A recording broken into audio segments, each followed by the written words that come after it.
toujours les actualités géopolitiques en continu.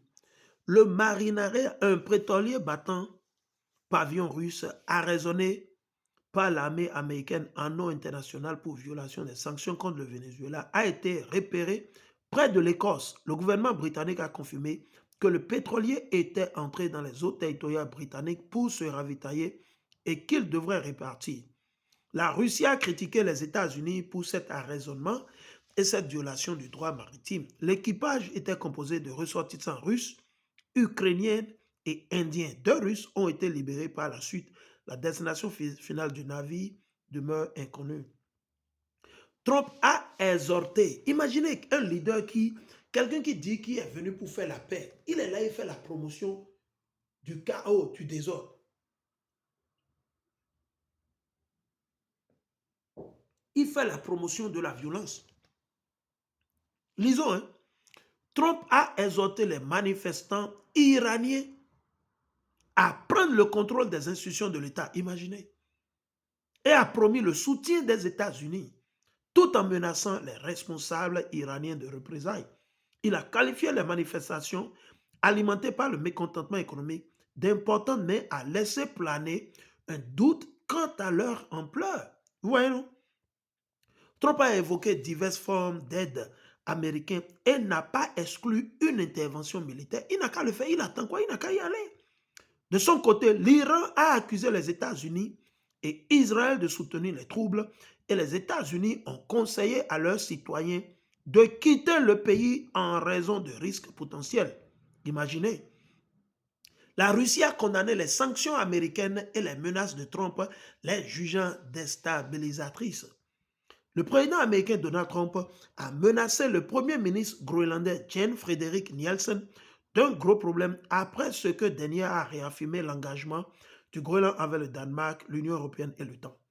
Ces propos interviennent alors que les États-Unis manifestent un intérêt croissant pour l'acquisition du Groenland, comme en témoigne une nouvelle proposition de la loi et les déclarations répétées de Trump quant à son importance stratégique. Les autorités danoises et l'OTAN ont insisté sur le statut d'autonomie du Groenland et rejeté l'idée d'une annexion par les États-Unis. S'il veut l'annexer, il peut rien faire. Il lui a déjà dit qu'ils sont trop faibles devant lui. Maintenant, il y a une affaire qui a interpellé les Clinton. Dans l'affaire Epstein, Donald Trump, il a couché avec beaucoup de prostituées, de petites filles, de jeunes filles. Il a commis pas mal de bas. Son nom est sur la liste de Epstein. C'est pour ça qu'ils sont en train de tout faire pour cacher.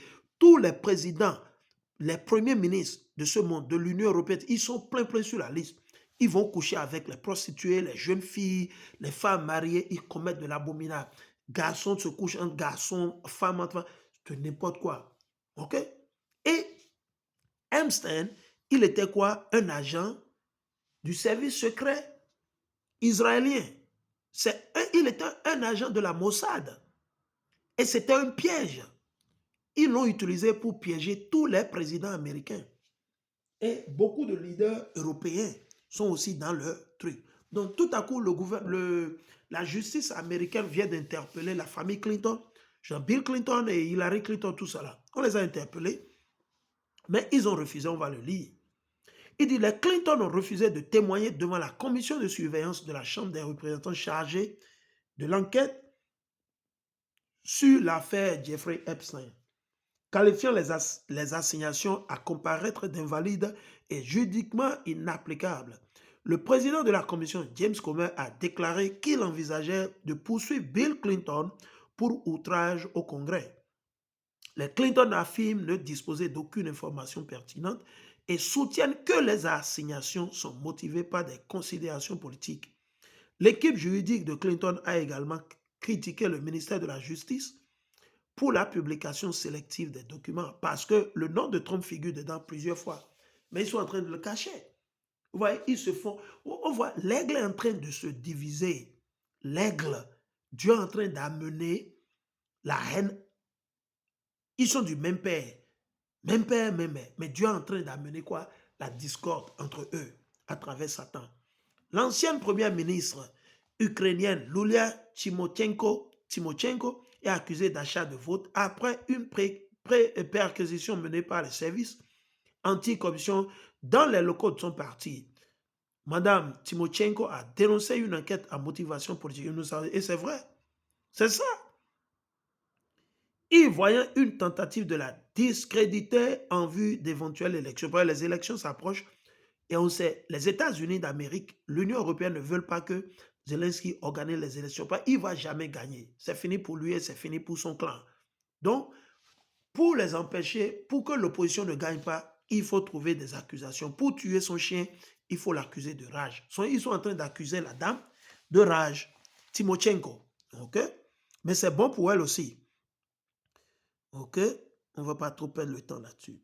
Il dit, le président ukrainien Zelensky a critiqué ses alliés européens pour la lenteur du financement de l'initiative Pearl, Prioritize Ukraine Requirement List, qui vise à mutualiser les fonds pour l'achat d'armes américaines destinées à l'Ukraine.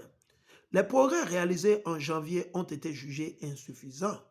Les désaccords politiques entre pays européens retardant le soutien. La Russie continue de condamner les livraisons d'armes occidentales à l'Ukraine, affirmant qu'elle prolongerait ou qu'elle prolonge le conflit. Qu'elle prolonge le conflit.